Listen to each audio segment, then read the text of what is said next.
Hello everyone, আসসালামু আলাইকুম। আশা করি সবাই ভালো আছেন। আজকে আমি আপনাদেরকে দেখাবো করলা কিভাবে সবুজ রেখে ভাজি করা যায়।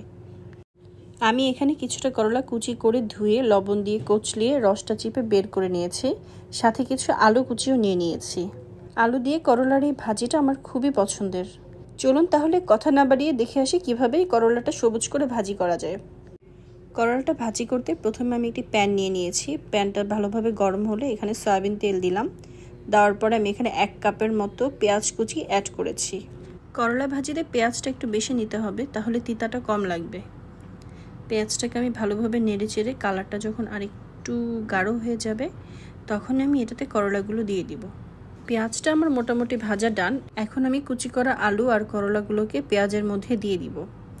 দিয়ে এটাকে ভালোভাবে মিডিয়াম আঁচে নেড়ে নিব।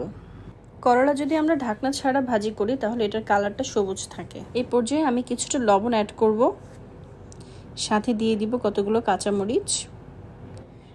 এখন আমি এটাকে খুব ভালোভাবে নেড়েচেড়ে নিব। এই ভাজিটা মিডিয়াম আঁচের অনবরত নেড়েচেড়ে করতে হবে।